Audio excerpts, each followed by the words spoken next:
आंखों को बंद करे, वो यहाँ पर मौजूद है। अगर कोई बीमार है वो अपने हाथों को ला सकता है।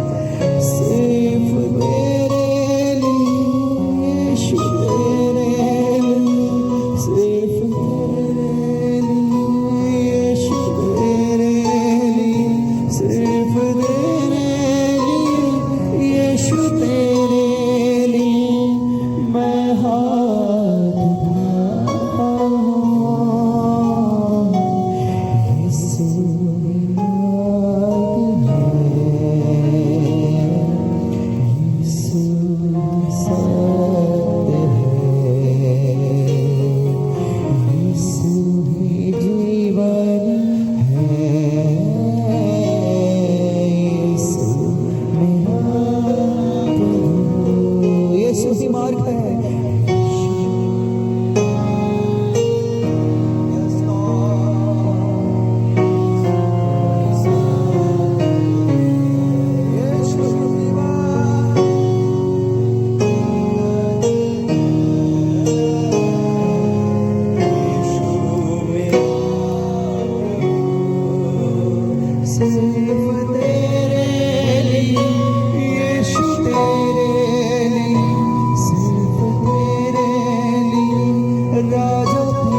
यीशु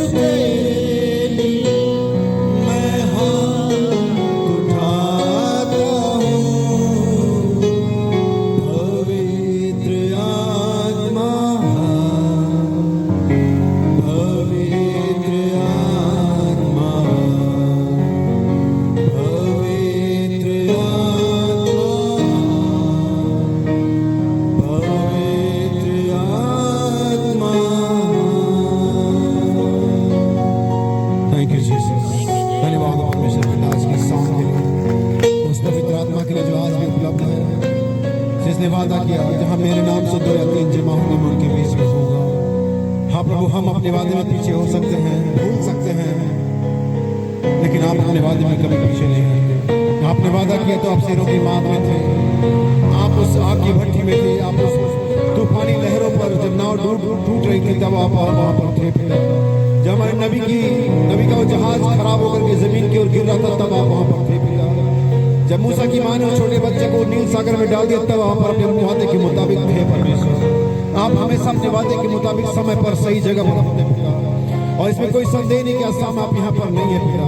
हम विश्वास करते पिता कि आप यहाँ पर हैं प्रभु।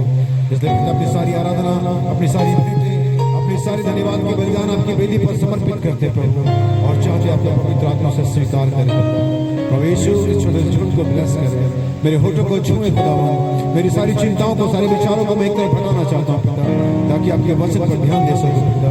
इस कलीसिया को, इस स्थान को ब्लेस करें पिता। शैतान की सारी देखी अंदर की शक्तियों को जो यहाँ पर काम करना चाहती है और इसे डिस्टर्ब करना चाहती है प्रभु यीशु मसीह के नाम में शैतान की हर एक आत्मा को श्राप ठहराते हैं और चाहते हैं आपका महिमा का आत्मा हमारे बीच में बनना है प्रभु। सब कुछ यीशु मसीह के नाम में आमीन। क्या कलीसिया आमीन कह सकती है? प्रभु का नाम मुबारक हो। हालेलुया। आइए इससे कम खड़े परमेश्वर के वचन को पढ़ेंगे। प्रभु के नाम को धन्यवाद की महिमा मिले, धन्यवाद की तालियां हम यीशु मसीह को देंगे। हालेलुया। और मैं बाइबल में से आपसे आपके लिए कुछ जगहों से पढ़ना चाहूंगा, और ये आपको मिलता है प्रेरितों के काम उसका 13 अध्याय उसकी 47 वचन से। प्रेरितों के काम उसका 13वां अध्याय उसकी 47वीं आयत मैं आपके लिए पढ़ूंगा। Book of Acts chapter number 13 verse number 47। जैसा कि सुबह हमने उस ज्योति के बारे में देखा था और आज शाम को भी उसी को कंटिन्यू करेंगे। और यहाँ पर जो हेडिंग है, जो इसका शीर्षक है, वो पौलुस के द्वारा अन्य जातियों में प्रचार का आरंभ है। मैं इसकी 46वीं आयत से 47वीं आयत तक पढ़ता हूँ। तब पौलुस और बरनबास ने निडर होकर कहा, अवश्य था कि परमेश्वर का वचन पहले तुम्हें सुनाया जाता, परंतु जब तुम उसे दूर हटते हो और अपने को अनंत जीवन के योग्य नहीं ठहराते, तो देखो हम अन्य जातियों को ओर फिरते हैं, क्योंकि प्रभु ने हमें यह आज्ञा दी है कि मैंने तुझे अन्य जातियों के लिए ज्योति ठहराया है, ताकि तू पृथ्वी की छोर तक उद्धार का द्वार हो। प्रभु क्या उसके पढ़े गए वचन पढ़ो। हम सभी बैठ सकते हैं। प्रभु आपको आशीष दे। हालेलुया। एक बार फिर से प्रभु के नाम में तालियां बजाएं, प्रभु को महिमा दें। हालेलुया बोले, आमीन। एक बार फिर से प्रभु का धन्यवाद करते हुए शाम को शुरुआत करेंगे। और परमेश्वर के नाम में आप सभी को जय मसीह की, मेरे परिवार, मेरी कलीसिया की ओर से। और मैं सुबह बस बहुत सारी बातें होती, जल्दी होती है, मैं भूल जाता हूँ सारे अभिवादन को, सारी सराहना को, लेकिन सारे सेवकों के लिए हम धन्यवाद देते हैं। हमारे भाई राजू जोएल है, भाई सोलोमन है, भाई रोनी है, भाई जसवीर भाई है, सभी को परमेश्वर आशीष दे। और विशेष करके भाई विक्रम को, जिन्होंने इस मीटिंग का अरेंजमेंट किया। और आप सभी को यहाँ पर हमें इसलिए आमंत्रित किया कि हम परमेश्वर के भोज में शामिल हो सके। आमीन। किसके भोज में? परमेश्वर के बुलाए हुए भोज में। हालेलुया। याद रखिए कि परमेश्वर के लोगों को हमेशा ताजा मन्ना देता है। परमेश्वर चाहता है कि हम रोज उसके द्वारा दिए गए ताजे मन्ने को खाएं, क्योंकि अगर आप बाइबल को पढ़ते हैं, बाइबल में यीशु मसीह ने एक प्रार्थना सिखाई और कहा इस रीति से प्रार्थना करो। और उस प्रार्थना में कहा कि हमें रोज की रोटी दिया करो। हालेलुया। कितनी दिन की रोटी? लेकिन हम देखिए, हम इंसानों की आदत है कि हम बहुत सारा इकट्ठा करना चाहते हैं। हम आटा भी 1 किलो नहीं लाते, हमारे पास पैसा है तो 5 किलो 10 किलो या ज्यादा ही लाते हैं। और महिलाएं काम ना करना पड़े, ज्यादा ना गूंथना पड़े, तो 4 दिन का भी आटा गूंथ के रख सकते हैं। और वो ठीक भी उनके लिए समय की बहुत कमी आजकल। लेकिन हमारा परमेश्वर 1 महीने का राशन दे सकता था, 1 महीने की रोटी दे सकता था, हफ्ते भर की दे सकता था। नहीं दे सकता तो आज भी खिलाता। बाइबल कहती है वो उस बड़ी मछली, इसका नाम वेल है, वो लगभग 9 टन मीट एक दिन में रोज खाती हो। कौन खिलाता है उसे? हमारा खुदा खिलाता है उसे। लेकिन उसे हमें जब हमारी बात आई भोजन की, तो उन्होंने कहा प्रतिदिन की मांग, जबकि हफ्ते भर की, महीने की, साल की दे सकता था कि रोज खाओ। मैं 1 साल का 1 ही बार दे देता हूँ, लेकिन नहीं, उसने कहा रोज। मन्ना भी कितने दिन गिरता था? रोज। आप जानते हैं इसका कारण क्या था? इसका कारण यह नहीं था कि परमेश्वर देने में समर्थ था। इसका कारण यह था कि परमेश्वर रोज आपसे मुलाकात करना चाहता है, ताकि आप उसके पास आए, हाथ फैलाएं, मांगे, दुआ करें, प्रभु से मुलाकात करें, और इसी बहाने वो आपसे मुलाकात करें। बाइबल कहती है वो आदम से प्रतिदिन मिलने आता था, इसलिए उसने प्रतिदिन की रोटी की बात करी। इसलिए बाइबल आज भी इस दिन में जब हम यहाँ पर जमा है, मैं खड़ा हूँ और आप बैठे हुए हैं, हम प्रचार को शुरू करें, तो परमेश्वर आज के दिन का मन्ना हमें देने जा रहा है, क्योंकि परमेश्वर कभी हमें बासी खाना नहीं खिलाता। बाइबल कहती है मनुष्य केवल रोटी ही से नहीं, लेकिन हर एक उस वचन से जो परमेश्वर के मुख से निकलता है, वह नहीं जो निकला, लेकिन वह आज भी निकलता है। किसके मुख से? परमेश्वर के मुख से। परमेश्वर का मुख आज कौन है? हालेलुया। कभी परमेश्वर के मुख वो दूत थे, कभी वो 7 दूत थे, कभी भविष्यवक्ता थे, लेकिन आज उसका मुख उसकी दुल्हन है। हालेलुया। वो चोटी का पत्थर यहाँ पर है ताकि आपसे बातचीत करे। कितना बातचीत करने तैयार हैं? और आप बातचीत तभी कर सकते जब आप रिस्पॉन्स करें, प्रत्युत्तर दें। हालेलुया। आमीन। जब आप समूल के समान कहें हे हवा बोल तेरा दास सुनता है। और सुनने का कि कहाँ एक ही किस्सा है, जैसे भाई अविनाश बताते हैं कि हम जब हमारी मम्मी और हमारे पापा रात को सोते समय कहानियां सुनाते थे, वो हमें तब तक ही सुनाते थे जब तक हम हाँ कहते थे। और जैसे हमारा हाँ बंद, वो कहते चलो सो गया। हालेलुया। अगर आपका आमीन बंद, परमेश्वर कहता चलो ये सो गया, अब इसको कहानी की जरूरत नहीं है। लेकिन आप सोना मत, आप आमीन के साथ सुनते रहना, और तब आप पाएंगे कि परमेश्वर आज आपको कोई कहानी नहीं सुना रहा है, परमेश्वर आज आपको वास्तविकता सुना रहा है। हालेलुया। से प्रभु के नाम को धन्यवाद हो हमारी सच्ची गैदरिंग के लिए, इस अरेंजमेंट के लिए, और उस विशेष कर छोटी बच्ची सदगुण के लिए परमेश्वर उसको आशीष दे। हम उसके लिए धन्यवाद देते हैं कि उसकी वजह से हम सब एक साथ आप जमा हो। आमीन। दुनिया के अंदर में लोग अपने उपलक्ष्य को दुनियावी तरीके से, दुनियावी लोगों में, दुनियावी बातों के द्वारा, दुनियावी गीतों के द्वारा, दुनियावी खान पीन के द्वारा उसे मनाते हैं और उसे एंजॉय करते हैं। लेकिन प्रभु ने हमें अनुग्रह और समझ दिया कि हम हर एक काम को प्रभु में करें, हम हर एक बात में प्रभु की महिमा और अपनी भलाई ढूंढें। हालेलुया। तो याद रखिए कि सारी चीजें इस बात पर निर्भर करती है कि हमें परमेश्वर ने एक सही समझ दी हुई है कि हम उस बात को यूटिलाइज करें, इस्तेमाल करें प्रभु की महिमा के लिए, हमारी उन्नति के लिए, और जो हमारे साथ और भी लोग हैं उनकी भी भलाई इसमें ढूंढी जा सके। सो खुदावन का नाम मुबारक हो। इस संदेश को हम कंटिन्यू करेंगे जो हमने सुबह सुना था, उठ प्रकाशमान हो क्योंकि तेरा प्रकाश आप पहुंचे। कितने लोग प्रकाशमान होने के लिए तैयार हैं? हालेलुया। मैं नहीं जानता कि आप क्या सोचते हैं और आपको क्या समझ में आया। मैं जिम्मेदार हूं बताने के लिए जो परमेश्वर ने मुझे दिया है।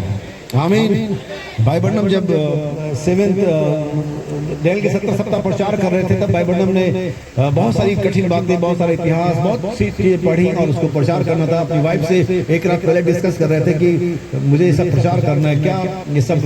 भाई बर्नम की वाइफ कहती है, बिली इतनी कठिन बातें, इतनी ऐतिहासिक बातें जो तुम बताने जा रहे हो, क्या हमारे लोग समझ पाएंगे? भाई बर्नम का मुझे नहीं मालूम कि वो लोग समझ पाएंगे या नहीं समझ पाएंगे, लेकिन जिस परमेश्वर ने मुझे समझाया है वही परमेश्वर ने भी समझाया है। याद रखिए कि परमेश्वर का जो वचन है, जो परमेश्वर का प्रोग्राम है, परमेश्वर की योजना है, वो इस बात पर आगे नहीं बढ़ती कि आपके पास कितना ज्ञान है, आप कितनी भाषाओं को जानते हैं, आप कितने पैसे वाले, आपकी मेमोरी कितनी शार्प है, आप कितनी बातों को याद रख सकते हैं। परमेश्वर का जो वचन है, परमेश्वर का जो प्रोग्राम है, वो इस बात पर रन नहीं करता कि एजुकेशन पर और मनी पर और पावर पर और आपकी प्रसिद्धि पर। जैसे कि अब सच समझ नहीं पा रहा हूं, जैसे हमारी गाड़ियां चलती पेट्रोल या डीजल या बैटरी पर, उसी से चलती है ना, टायर है इसके लिए नहीं चल देती हो। अगर आप बैलगाड़ी में भी देखिए तो टायर होने से नहीं चलते हो, बैल होने से चलता है। गाड़ियां रन करती हैं पेट्रोल, डीजल या बैटरी पर। हमारे फोन रन करते हैं एंड्रॉइड या iOS पे। हर एक चीज को रन करने के लिए पंखे चल रहे हैं, इलेक्ट्रिसिटी पे रन कर रहे हैं। नहीं, ये बलून अगर फूला हुआ तो एयर की वजह से फूला हुआ है। यानी ये किसी चीज के आधार पर रन करती है, आगे बढ़ती है। परमेश्वर का वचन किसी ज्ञान के ऊपर, किसी पैसे के ऊपर, किसी और चीज के ऊपर रन नहीं करता। परमेश्वर का वचन रन करता है वरदान के ऊपर। परमेश्वर आगे बढ़ता है अपने वरदानों के द्वारा। परमेश्वर ने वरदान को कलीसिया में रखता है और उसके द्वारा कलीसिया को आगे बढ़ाता है। कितने लोग जानते हैं इस बात को? अगर परमेश्वर के पास ज्ञान के द्वारा अगर बढ़ना हो तो उसके पास बहुत सारे ज्ञानवान लोग थे, लेकिन परमेश्वर इसके द्वारा आगे नहीं बढ़ा। परमेश्वर पैसे के द्वारा आगे नहीं बढ़ा। परमेश्वर को पैसे के द्वारा वचन आगे बढ़ना होता तो राजाओं को बुलाता, हम जैसे साढ़े छाप लोगों को नहीं बुलाता। हम जैसे अनपढ़ों और गंवारों को जो दाहिने और बाएं का भेद नहीं जानते उनको नहीं बुलाता। हमें तो मालूम नहीं सब चीजें क्या होती हैं, लेकिन उसका वरदान, उसका गिफ्ट जो परमेश्वर ने कलीसिया में रखा है, अगर आप पढ़ेंगे Ephesians 4 अध्याय उसके 7 वचन से आगे तक पढ़ेंगे, बाइबल कहते हैं उसके ऊपर चढ़ाने से हमें क्या मिला कि वो बँधुआई को बांध लेगा और मनुष्यों को दान दिए। ये दान उसने कभी भी स्वर्गदूतों को नहीं दिए, ये दान उसने कभी भी बड़े बड़े पादरी और बिशप्स को नहीं दिए। दान उसने मनुष्यों को दिए जिन्हें उन्हें जगत में से लेकर के आया। अनपढ़ पतरस वो प्रचार कर रहा है किसके द्वारा? वरदान के द्वारा। पढ़ा लिखा पौलुस भी प्रचार कर रहा है किसके द्वारा? वरदान के द्वारा। ना तो अज्ञानता के द्वारा हो रहा, तो ज्ञान के द्वारा, वरदान के द्वारा हो रहा। और इसीलिए परमेश्वर ने अंतिम दिन में दूतों की सेवकाई के बाद जिस चीज के द्वारा कलीसिया को सिद्धता में ले जा रहा है वह 5 प्रकार की सेवकाई। वह परमेश्वर के वरदान जो कलीसिया में सिद्धता को लेकर के आते हैं, जो पवित्र लोगों को लेकर के आते हैं सिद्धता के अंदर में, जो हमें बालकपन से मैच्योरिटी में लेकर जाते हैं, वो परमेश्वर का वरदान। इसलिए जरूरी है कि अपने दिन में, अपने चर्च में, अपने आसपास उन वरदानों को पहचाने जिन्हें परमेश्वर ने रखा है। मैं कहना चाहता हूं दोबारा इसे, उन वरदानों को पहचाने, उनके साथ आगे बढ़े। ये ना सोचे कि हम इस भाई के साथ हैं, हम उस भाई के साथ हैं। आप लोग पूछते आप किसके साथ है, वो बोलता हम उसके साथ हैं। नहीं, हम परमेश्वर के वरदान के साथ हैं जिसे परमेश्वर ने मनुष्यों को दिया हुआ है। हम उसकी पहचान कैसे करेंगे? भाई ये वरदान परमेश्वर की ओर से। क्या आप लोग मुझे पीछे सुन पा रहे हैं? बस थोड़ा सा डिस्टर्ब मत होइए, इन लोगों को अपना काम करने दीजिए और आप अपना काम जो सुनने का वो करते रहिए। हालेलुया। सो याद रखिए कि हम किसी मनुष्य के साथ नहीं। भाई बर्नम में एक संदेश लेपालक, उसमें भाई बर्नम कहता है कोई मनुष्य आता है और कहता है कि उसके पास कोई निश्चित बात है, कोई वरदान है, कोई उसके पास गिफ्ट है, परखिए उसे। परखना आपका अधिकार है। आप आंख बंद कर किसी बात पर विश्वास मत करिए, अपने अधिकार का इस्तेमाल करिए। लौदीकिया ही कलीसिया वो काल है जहां पर अधिकारों को बेच दिया गया। वो याकूब के समान अपने एसाव के समान अपने अधिकार को बेच देते, लेकिन आप अपने अधिकार को बेचिए मत, इस्तेमाल करिए। बाइबल कहते हैं हर एक आत्मा को परखिए, हर एक आत्मा को, चाहे वो कितना बड़ा प्रचारक हो, किसी देश का कितनी भाषाएं जानते हो, परखिए उसे। कैसे परखेंगे? वचन के अनुसार। तो ये आपका अधिकार। नबी कहता है उनको परखे देखे कि परमेश्वर की ओर से है या नहीं है। अब आप कैसे जानेंगे कोई व्यक्ति जो प्रचार करे, लोग आते बड़े बड़े प्रचार कहेंगे, बड़ी बड़ी बातें कहेंगे, बहुत हिस्ट्री और मिस्ट्री की बातें कहेंगे, लेकिन आपको क्या फायदा हुआ? आपके चर्च में क्या उन्नति आई? आपने मसीह में कितना स्टेप आगे बढ़ाया? इस बात पर निर्भर करता है कि उस व्यक्ति के अंदर पाए जाने वरदान ने आपको क्या दिया।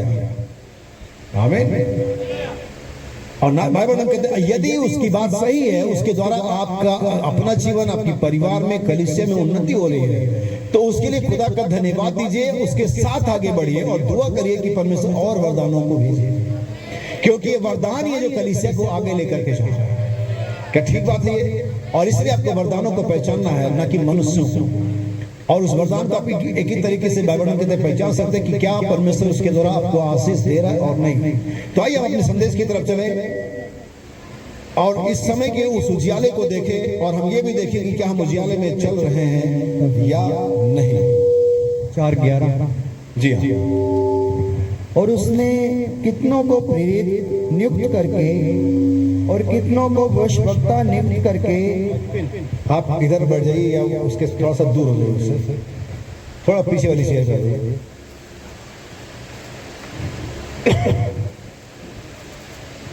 और उसने कितनों को प्रेरित नियुक्त करके। नहीं, 7वीं ऐसे बढ़िया। ठीक है। ये इसीलिए हमेशा कहता हूँ ये 4:11 को तो सभी लोग पढ़ते हैं, सभी लोग जानते हैं, लेकिन हम उन आयतों को नहीं पढ़ते जो इन बातों को हमें दिखाती की बात है क्यों, कहां से आई और इसके आगे क्या है। 4:11 तो सभी जानते हैं, 4:11 नहीं जानना आपको। 4:11 क्यों है और क्या करेगी ये जानना। सुनिए 7वीं आयत। पर हम में से हर एक को मसीह के दान के परिमाण से अनुग्रह मिला है। जी हाँ, इसलिए वो कहता है वे ऊंचे पर चढ़ा और बंधुआई को बांध ले गया और मनुष्यों को दान दिए। उसके चढ़ने से और क्या पाया जाता है? केवल ये कि वे पृथ्वी की निचली जगहों में उतरा भी था, और जो उतर गया ये वही है जो सारे आकाश से ऊपर चढ़ भी गया कि सब कुछ परिपूर्ण करे। और उसने कितनों को प्रेरित। ये जो परिपूर्ण करना है, फुलनेस है, ये किसके द्वारा आता है? 5-fold मिनिस्ट्री के द्वारा। आमीन। कलीसिया में जो फुलनेस आती है, जो परिपूर्णता आती है, जो परमेश्वर का संपूर्ण वचन उस कलीसिया में कार्य करने लगता है, एक्टिवेट हो जाता है, वो उसके लिए 5 प्रकार की सेवकाई है। और इस 5 प्रकार की सेवकाई में कोई सेवक किसी एक सेवक का लीडर नहीं है। ऐसा नहीं कि यहाँ पर जो मिस्टर अपोस्टल हैं वो बाकी पीछे 4 वालों के लीडर है। ऐसा नहीं कि इसमें जो मिस्टर प्रॉफिट है वो बाकी के लीडर है। ऐसा नहीं कि जिसमें मिस्टर पास्टर है वो बाकी 4 के लीडर है। सब अपनी अपनी सेवकाई में, अपनी अपने वरदान में संप्रभुता रखते हैं, अपनी आजादी रखते हैं। इसमें से कोई भी सेवकाई किसी दूसरी सेवकाई को सरेंडर नहीं है। इसमें कोई भी सेवकाई किसी दूसरी सेवकाई से पूछ के आगे नहीं बढ़ रही है। हर एक सेवकाई के पास, हर एक व्यक्ति के पास अपनी खुद की परमेश्वर की ओर से लीडरशिप है, और परमेश्वर किसी को दूसरी तरफ और किसी को दूसरी तरफ अगुवाई नहीं करता। इसका सटीक उदाहरण बाइबल के अंदर में पौलुस और पतरस की सेवकाई है। पौलुस के बाद भी सेवकाई है और पतरस के बाद भी सेवकाई है। और साफ साफ बाइबल में लिखा हुआ कि जिस परमेश्वर ने, जिस आत्मा ने पौलुस के द्वारा अन्य जातियों में और पतरस के द्वारा यहूदियों में बड़े काम करवाए, और वो एक दूसरे को जानते भी ना थे, लेकिन जब उन्होंने आपस में मुलाकात की तो पाया कि दोनों के पास सेम मैसेज था। इसलिए उसमें से कोई किसी का लीडर नहीं था। उनमें से एक किसी का लीडर अगर कोई था तो पवित्र आत्मा था। और आज भी हर एक सेवकाई, यहाँ पर हम जितने भी लोग हैं, लोग हमें भी थंडर वाले कहते हैं। ठीक है, ओके, आपने ही नाम दे दिया, हम एक्सेप्ट कर लेते हैं। इसका मतलब तो साफ है कि तुम थंडर वाले नहीं हो, और जो भी थंडर वाले नहीं है वो रैप्चर में नहीं जा रहे हैं। सीधी सी बात। हमें एक भाई को किसी ने पूछा बपतिस्मा बताने का, तो उसको दूसरे ने पूछा आप ओनली जीसस है? तो बोला यही तो होना था, तुम क्या ओनली शैतान हो? यही तो होना था। मैं ओनली जीसस संसार की बात नहीं कर रहा हूँ, लेकिन हम हैं तो ओनली जीसस। हम यीशु के अलावा क्या जानते हैं? हमने अभी आखिर में गीत किया गया, हाथ किसके लिए उठाया? केवल यीशु के लिए, सिर्फ तेरे लिए यीशु। मैं only Jesus Methodist Baptist Catholic Pentecostal हूं, मैं हूं। मैडम नहीं कहते हैं कि मैं मेथोडिस्ट भी हूं, मैं बैप्टिस्ट भी हूं, मैं कैथोलिक भी हूं, मैं जो भी संस्था में हूं, सब मैं सब हूं, जहां वो सही है। हालेलुया। अगर मेथड की बात है तो मैं मेथड के मेथड में अपने मेथड में मेथोडिस्ट हूं। अगर कैथोलिक का मतलब है सर्वव्यापी, पूरे दुनिया में पाए जाना। हम कैथोलिक है, हम पूरी दुनिया में पाए जाते हैं, बस हम रोमन कैथोलिक नहीं है। हम पेंटिकोस्टल है, लेकिन शिलोंग और हिमालय वाले नहीं, पेंटिकोस्ट वाले। हम बैप्टिस्ट हैं, हम डिवाइजन में बिलीव करते हैं।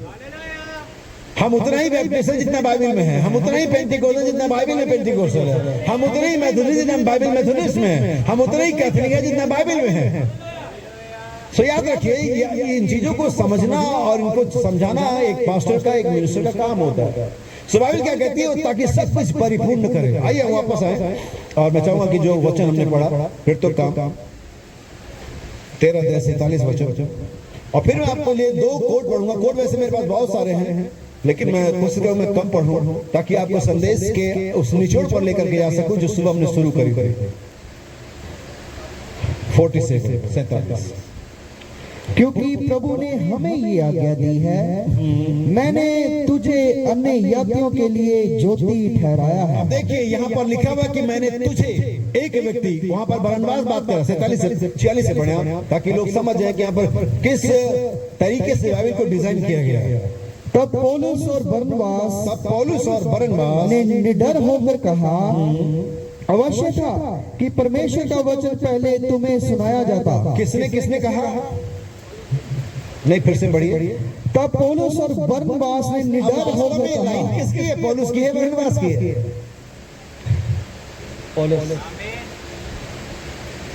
ये जो लूक प्रेरितों का काम पढ़ते हैं, ये वास्तव में लूका ने लिखा हुआ है, अगर आप जानते हैं। ये लूका ने लिखा हुआ है, जिसे पौलुस की ही स्टोरी कही जाती है। 7वें अध्याय में या 9वें अध्याय में आ जाता है, और पूरे उसके बाद जितना भी प्रेरितों काम 9वें अध्याय पौलुस के एनकाउंटर के बाद जितना भी प्रेरितों काम पढ़ते हो, लगभग ऑलमोस्ट पौलुस के ही सुसमाचार और कामों से भरे हुए। ठीक है, तो हम ये मान के चलते हैं, और हम मान के नहीं बल्कि मेरा विश्वास है कि ये पौलुस इसके लिए बात लिखा हुआ कि मैंने तुम्हें नहीं, वहां बरनबास नहीं है, मैंने तुझे। अगर दोनों का होता तो लिखा था मैंने तुम्हें, लेकिन लिखा हुआ मैंने तुझे। और ये तुझे कौन है? ये है पौलुस। अब इस बात के कहने के पीछे मेरे पास आधार है, इसलिए मैं बात कहता हूं। सुनिए, अवश्य था कि परमेश्वर का वचन पहले तुम्हें सुनाया जाता, परंतु जबकि तुम उसे दूर करते हो और अपने को अनंत जीवन के योग्य नहीं ठहराते, तो देखो हम अन्य जातियों की ओर फिरते हैं, क्योंकि प्रभु ने हमें ये आज्ञा दी है, मैंने तुझे अन्य जातियों के लिए ज्योति ठहराया है। तुझे यानी कि पौलुस को, जो पहले युग का, पहले कलीसिया काल का दूत है, उसे परमेश्वर ने उस काल के लिए ज्योति ठहराया। वो पहला उजियाला था, वो पहला लाइट था 7 चर्चेज के अंदर में, जिसके बाइबल में ड्राइंग बनाई। आपने देखा तो 7 उजाले, 7 तारे जो कलीसिया काल के ऊपर लगे हुए। परमेश्वर के उस कलीसिया काल में 7 दिवट, 7 तारे हैं, 7 दिवट, 7 कलीसिया काल में 7 तारे, 7 सुसमाचार दूत है। और ये पहला उजियाला था जो पहले युग के लिए था, जहां अन्य जातियों के काल का आरंभ होता है, dispensation of the Gentiles.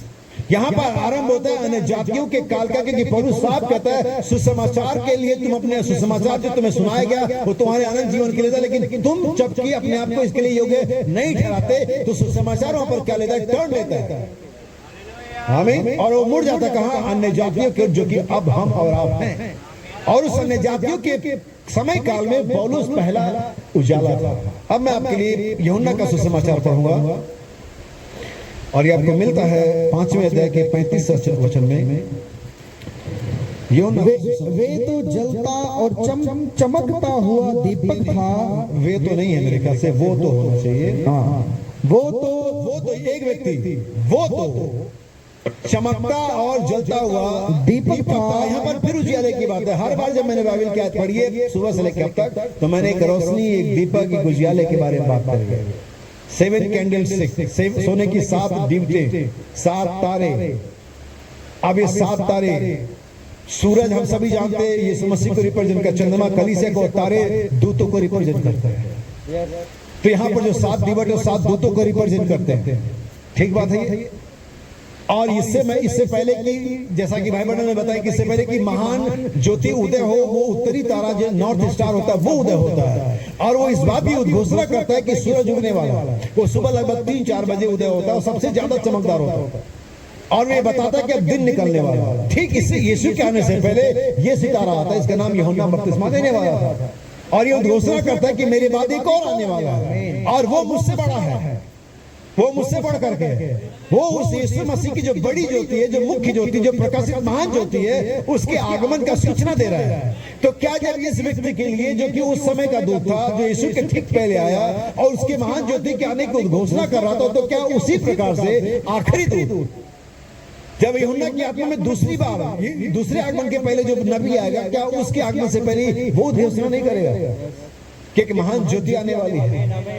Hallelujah. सो सुनिए बाइबल यहाँ क्या कहती है, और तुम्हें कुछ देर तक उसकी ज्योति में मगन होना अच्छा लगा, परंतु मेरे पास जो गवाही है वे यूहन्ना की गवाही से बड़ी है, क्योंकि जो काम पिता ने मुझे पूरा करने को सौंपा है, अर्थात यही काम जो मैं करता हूँ, वे मेरे गवाह हैं कि पिता ने मुझे भेजा है। ठीक है, मकसद यहाँ ये था दिखाने का कि यूहन्ना जो फोररनर था, जो अग्रदूत था, वो एक ज्योति था और उस ज्योति की जो मुख्य थी उसके आने की गवाही देता। अब ठीक बाइबल आते हैं, ठीक इसी पोजीशन में आते हैं, इसी सेवकाई में आते हैं और वो गवाही देते हैं कि एक महान ज्योति आने वाली है। और वो ज्योति की शक्ल में मैं आपको आज शाम को बस ये दिखाना चाहता हूँ। मैं एक कोट पढ़ता हूँ। यह मसीह स्वयं अपने वचन में प्रकट हुआ। पेज नंबर नहीं, पैराग्राफ नंबर बताता हूँ, 158, 158। मसीह स्वयं अपने आप को अपने वचन में प्रकट करता है इस संदेश के अंदर। इसलिए हम देखते हैं कि शाम का उजियाला यहाँ है, और यदि आपके पास देखने के लिए आंख ना हो तो उस उजियाले से क्या होगा, कैसे आपके पास आप उसके पास आएंगे।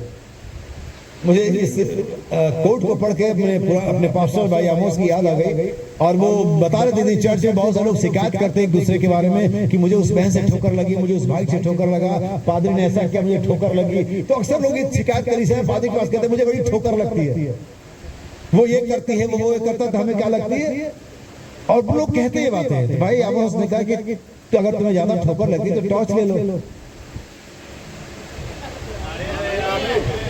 जब बिना टॉर्च के चलोगे तो तुम्हें ठोकर लगेगी लगेगी। लालटेन ले लो, टॉर्च ले लो, उजियाला कर लो, तुम अंधेरे में चल रहे हो। और जो तुम्हें छोटी छोटी बात में ठोकर लगती रहती है, किसी ने बाल काटा लेते तुम्हें ठोकर लगी, तुमने किसी को बीड़ी पीते देखे तो ठोकर लगी, पादरी को तुमने ज्यादा अच्छा खाना खाते, ज्यादा अच्छा कपड़े पहने तो तुम्हें ठोकर लगी।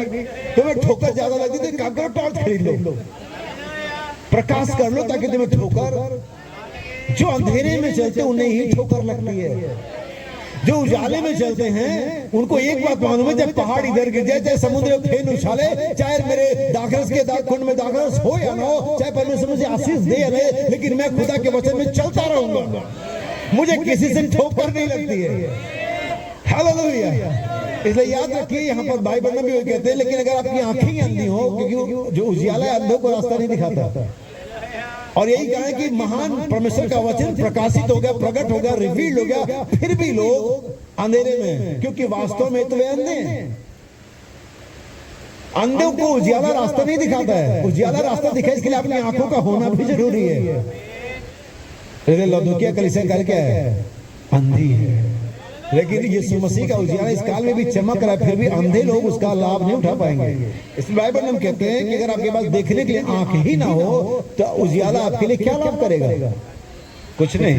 सुनिए, और यदि आपके पास देखने के लिए आंख ना हो तो उस उजियाले से आपको क्या मिलेगा। शाम का समय, सांझ के समय का उजियाला क्या है, उजियाला आता है कि कुछ प्रकाशित करे, जैसा मैंने शुरू में बताया। यह ठीक बात है, यदि यहाँ पर कुछ है आप महसूस करते हैं और समझ नहीं सकते कि अंधकार में क्या है, तो आप उजियाला करें प्रकाशित करने के लिए। मलाकी 4 को क्या करना है, देखा वही काम करता है। 7 मोहरों के खुलने से क्या मतलब है, जबकि ये सारे संगठन इस विषय में हिचकिचाते हैं, ये प्रकाशित वाक्य प्रकट करती है। यदि आपके पास आंख नहीं है तो इसके प्रकाशित होने का क्या लाभ। पहले आंख होनी चाहिए, देखने के लिए। क्या ठीक है? मलाकी 4 के लिए, संत लूका 17:30, यूहन्ना 14:12, यूहन्ना 15:24, यूहन्ना 16:13 और भी प्रकाशित करने के लिए। प्रकाशित 10:1-7 प्रकाशित करता है। 7 मोहरों का खुलना और 7वें दूत का संदेश का खोलना प्रकाशित करने के लिए जब सांझ के समय का उजियाला आएगा। इस लौदुकिया युग के अंदर क्या लोग नंगे हैं, क्या लोग अंधे हैं? जी हाँ, उजियाला अंधे व्यक्ति के लिए क्या लाभ करेगा? यदि अंधा अंधे को मार्ग दिखाएगा तो दोनों गड्ढे में गिरेंगे। और यही है जो आज संस्थाएं करने का कोशिश कर रही हैं। आमीन। भाई बहन एक दूसरे संदेश में कहते हैं, और ये संदेश है यहाँ एक मनुष्य है जो उजियाला कर सकता है। अब मैंने अपने 2 बाइबल की आयतें पढ़ी। एक जगह मैंने दिखाया कि यूहन्ना आपने समझ देने वाला उजियाला है, और एक जगह दिखाया कि पौलुस भी उजियाला है। हमें ध्यान सुनिएगा, यहाँ एक मनुष्य है जो उजियाला कर सकता है। संदेश का नाम है, पैराग्राफ नंबर 193। जब मूसा वहां ऊपर था, जलती झाड़ी में उससे मुलाकात किया। उसने पाया कि मैं हूं उसमें था। मूसा वहां नीचे गया, वह उजियाला था। भाई बहन कह रहे हैं मूसा वहां नीचे गया और वह उजियाला था। कौन? मूसा। आमीन। कोई आश्चर्य नहीं कि वह कुछ धूल ले सकता था, इसे उड़ा सकता था और कह सकता था कि धरती पर कुटकियां आ जाएं। उसके पास परमेश्वर का वचन था। क्या धूल उड़ने लगती है? जी हाँ, कुटकियां अस्तित्व में आने लगते हैं। हालेलुया। क्यों? वह परमेश्वर के वचन के उजियाले का एक प्रकटीकरण था। मैं मिस्र में महामारी लाऊंगा, वह एक नबी था। उसने जो कहा वह पूरा हुआ। वह उस दिन का उजियाला था, वह परमेश्वर का उजियाला था। कौन? मूसा। नबी कहते नूह अपने समय का उजियाला था, मूसा अपने समय का उजियाला था, यीशु मसीह का यूहन्ना अपने समय का उजियाला था। एक चमकता प्रकाश था वो। तुम्हें उसके उजियाले में थोड़े समय चलना, लेकिन उसके बाद कौन था? यीशु खुद वो उजियाला था। लेकिन जब यीशु चला गया तो परमेश्वर ने एक और को पौलुस था, बोला अब ये उजियाला है। और पौलुस अपने समय का अपने लोगों का उजियाला था। उसके बाद 7 दूत आते हैं और अपने उजियाले को चमकाते हैं। जिस युग का संदेश जो व्यक्ति लेकर के आता है, उस युग के अंदर उसे जीना ही उस उजियाले को चमकाना है। हालेलुया। जिस युग में जो संदेश नबी लेकर के था, जो उस युग का उजियाला है, मुख्य उजियाला, उस संदेश को जब लेकर के आता, जो लोगों के पास लेकर के आता, जब उस संदेश को जीते हैं, यही उजियाले को चमकाना है। लेकिन चर्च में आपको कुछ कहना चाहता हूं, पौलुस अपने युग का एक उजियाला लेकर के आया, एक संदेश लेकर के आया। उसके बाद आर्नियस आता, वो एक संदेश लेकर के आया, दूसरा उजियाला, और इसी क्रम में 6 दूत आते हैं। लेकिन क्या आपने सुना बाइबल में 7 गजाएं एक साथ बैंग बैंग बैंग बैंग करके हुई? 7 दूत एक साथ आ गए। अब यहाँ पर 7 उजियाले एक साथ चमकने चाहिए। अब 1 2 3 4 5 6 उजियाला नहीं है, अब सारी की सारी 7 संदेश एक साथ प्रज्वलित हो रहा है। सारे सोने की 7 ड्यूटी एक साथ चल रही हैं, अपने उजियाले को चमका रही हैं। हालेलुया। परमेश्वर ने आपको इसलिए पवित्र आत्मा रूपी तेल दिया ताकि आप उजियाले को चमकाएं। कोई भी फ्लेम को जलने के लिए, किसी भी लाइट को जलने के लिए एक एनर्जी चाहिए। यहाँ पर जो लाइट जली, इसको भी एक एनर्जी चाहिए जो विद्युत के रूप में, पावर के रूप में है। एक दिए को जलने के लिए एक पेट्रोल को या एक ऑयल को चाहिए, वहां पर चर्बी को चाहिए वहां पर, ताकि उसको जलाए। चर्च क्यों फेल हो गया उजियाले को चमकाने के लिए? क्योंकि उनके पास पवित्र आत्मा नहीं है जो उनकी एनर्जी को नहीं देता। हालेलुया। मैं चाहता हूं कि यूहन्ना 8-12 वचन आप पढ़ें और इस संदेश को ध्यान से सुनिएगा, क्योंकि सुबह मैंने बताया कि आंखों का होने के बाद भी आप अंधियारे में चल सकते हैं। बाइबल हमने कहा रात का अंधियारा अलग है और वास्तविक अंधियारा अलग है। आमीन। हेलो। तब यीशु ने फिर लोगों से कहा, जगत की ज्योति मैं हूँ। जगत की ज्योति। मैंने सुबह बताया था 3 उजियाले के बारे में, मैंने 2 ही बताया था, तीसरा मैंने छोड़ दिया। पहले बताया कि दिन को, पहले उजियाले को दिन कहा गया, दूसरे उजियाले को सकीना महिमा कहा गया, तीसरा उजियाला जीवन की ज्योति है जो यीशु स्वयं है। भाई बहन संदेशों में कहते समय होता है, आपके सारे के पढ़ के दूंगा। नबी कहता है कि किसी भी बीज में जीवन, स्वाभाविक बीज में जीवन नहीं आ सकता जब तक वो उजियाले के अंदर ना आए। किसी भी आत्मिक जीवन में तब तक बीज में, आत्मिक बीज में तब तक जीवन, ये सब जब तक परमेश्वर का वचन रूपी उजियाला उसके प्राणों पर ना टकराए, तभी उसमें क्या आता है? जीवन आता है। सो यीशु यहाँ पर अपने वक्तव्य को देता है और कहता है, जो मेरे पीछे हो लेगा वे अंधकार में न चलेगा परंतु जीवन की ज्योति पाएगा। क्या पाएगा वो? जीवन की ज्योति, जो कि यीशु ने अभी ठीक ऊपर वाले में कहा, जीवन की ज्योति मैं हूँ। फिर से पढ़िए 12। तब यीशु ने फिर लोगों से कहा, आयतों को सुबह से फिर सब समझा रहा हूँ, बार बार पढ़िए, वहीं पर सब कुछ लिखा हुआ है। फिर यीशु ने लोगों से कहा, जगत की ज्योति मैं हूँ, जगत की ज्योति मैं हूँ, जो मेरे पीछे होलेगा जो मेरे पीछे होलेगा वे अंधकार में न चलेगा, अंधकार में ना चलेगा। यानी यीशु के पीछे ना चलना, समय के संदेश के पीछे ना चलना, अंधकार में चलना है। जो मेरे पीछे चलेगा वो अंधकार में ना चलेगा। कौन सा यीशु के पीछे? अच्छा ठीक है, मैं आपको चलिए मैं लेके चलता हूँ। वो यीशु के जो जिन लोगों से यीशु बात कर रहा था, क्या वो गैर मसीही थे? क्या वो परमेश्वर को ना मानने वाले लोग थे? क्या वो चर्च जाने वाले और दसवां देने वाले और बलिदान चढ़ाने वाले लोग ना थे? थे कि नहीं थे? हाँ और ना में बताइए भाई। वे लोग थे जिनसे यीशु बात कर रहा है। वे धार्मिक लोग थे और यीशु का तुम अपने पापों में मरोगे। फिर भी वो कह रहे जब मेरे पीछे चलेगा वो अंधकार में ना चलेगा। फिर से पढ़िए 12वीं आयत।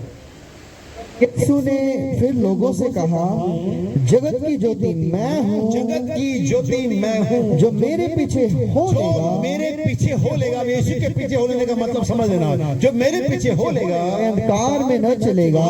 क्योंकि जगत की ज्योति वो है। अगर आप ज्योति को ही हटा दें, अगर आप लाइट को ऑफ कर दें तो आपको कितना उजाला मिलेगा यहाँ पर। और एक बात याद रखिए, बाइबल में कहते हैं अगर आप किसी लाइट को जलाते हैं तो ये लाइट कितने जगह में, इस टेंट में कितने जगह में लाइट है? कितने हिस्से में लाइट है? ऑल द टेंट, जितना भी एरिया है सब में लाइट है। ऐसा नहीं कि थोड़ा लाइट है और थोड़ा लाइट वहां नहीं है। जितना भी एरिया है सब में लाइट है। जब परमेश्वर आपके जीवन में आता है, यीशु मसीह जीवन की ज्योति आपके जीवन में आती है, तो आप किसी जीवन के एक हिस्से को पुनरुत्थित नहीं करते हो कि आप संडे के बिलीवर होते हैं, कि आप चर्च आते समय विश्वासी, जब शादी भी आता तो रंग दिखाते हैं। आपका एक हिस्सा उजियाला और एक हिस्सा अंधियारा नहीं होता है। नबी कहता है, नबी अपनी बाइबल खोल लेता है और कहता है कितना हिस्सा काला है। आपने देखा सिर्फ बाइबल, अब नए आजकल तो नई एडिशन आ गए थे, गुलाबी और ग्रे कलर के भी कवर आने लगे, लेकिन हमारे समय में और आज भी लगभग ब्लैक कलर का ही कवर होता है। अगर बाइबल बंद है तो बाहर अंधियारा ही है। लेकिन जैसा भाई ने सुबह आयत को कोट की वंशता में, तेरे वचन के खुलने से प्रकाश होता है। अगर ये खुलेगा तो ही प्रकाश होगा, अगर ये नहीं खुलेगा तो ये अंधकार के अंदर में आप जी रहे हैं। आप जब अपने संस्थाओं में, अपने धर्म में, अपने समाज में जहां पर भी थे, संदेश के आने से पहले आप अंधकार में थे।